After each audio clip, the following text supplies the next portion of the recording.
Okay, good morning. I, th- I think it's day 9 or 10. It's about 8 o'clock in the morning. Pretty gray, cloudy out. I'm ready with the rain gear. I'm going to do a little bit of a walk and talk, walking through the countryside, but just also on the side of a highway. There's a big highway billboard of Burger King and one of McDonald's. So, keeping it real here in the EU. Um, Beautiful country. I don't know if you can see, but whatever. The albergue last night was beautiful, although and plenty of room. Although a couple of the people in our room moved to the other room because I was snoring so loud. Everyone doesn't mind; they just have to adjust because everyone's making noises all night long. But of course, I felt a little extra bad. I don't know, but whatever. It is what it is. But here's the thing: where I'm walking only 18 kilometers today. I found another little kind of private albergue. Trying to get a little more offset from the big crowds that are going the big stages, because I'm in a rush. Plus, 30 35K a day. I can keep doing it, but I think I'm less interested in the day when it's happening. But at 18 20K, I could walk for say 5 hours with a couple breaks in between, so maybe 7 hours. And still get to the albergue in the afternoon and wash my clothes and have a coffee and shoot the breeze and relax my body before I go to dinner. And then when I'm going to sleep, I actually go to sleep. So a little bit better pattern for me. Might take me a couple extra days, but what's the rush, right? So someone said something. We were talking last night. We had a great dinner. About 15 of us went to the local pub for some food that we couldn't order or describe, but we enjoyed. We're in the Basque country, so the language barrier is a little greater for some of the locals because they don't speak the same kind of Spanish, I guess. Of course, for me, it's impossible, but I was getting by with my broken Spanish in general in the bigger areas, but in these smaller areas, it's tougher, but I'm working it out.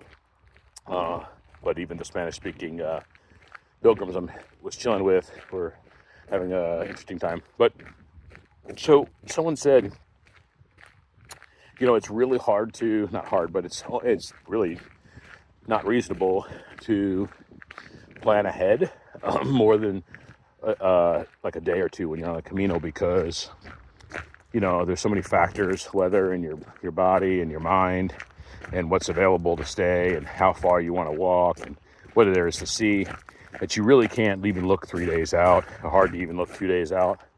For instance, like, I don't know where I'm going tomorrow, but at some point today I'll kind of look at it and sort it out.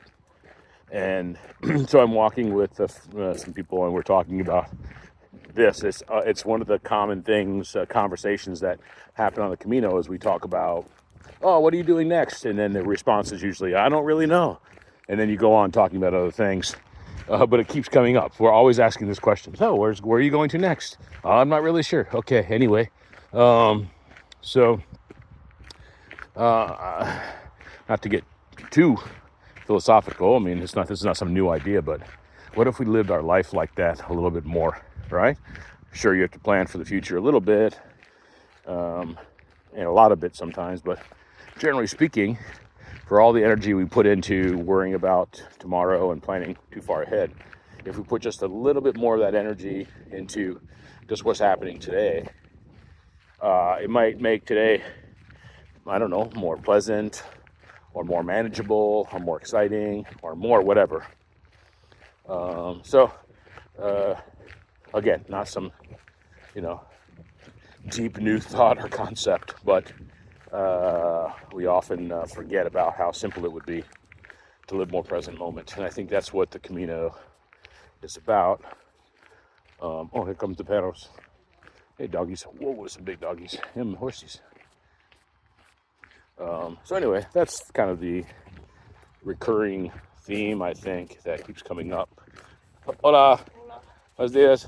Hola, perro. So, yeah, there's the doggies back there. Okay, Little look around the scenery. A couple of pilgrims up there. A couple of the girls walking. It's funny. There was like 5 young adult women all walking solo. Stayed in the albergue last night, and they were talking about how it was so unusual to see young adult women doing this because they were talking about this. They're finishing college. They're starting careers. You know, they usually will walk with their partners, but for all 5 of them to end up in the same spot at the same time, they were kind of tripping out. So it was kind of cool, young adult woman power moment, and they were pretty badass. So anyway, okay, I might do another one today. What's this? I might do another one today. Another dog. Lots of dogs around here. With the old man walking, everyone walks. But I just had a morning thought. I figured I'd bring you along on the first kilometer of my walk today, going to Castro Uredales as a starter to meet a couple people for a coffee, and then that's only a few kilometers, and then do the rest of the trek. We'll stay in the Panteon at this kind of spot. That's a private spot that the lady that ran the place last night called her friend and said, hey, we're going to send the people to you. So me and a couple people are going over there. So anyway, buen camino.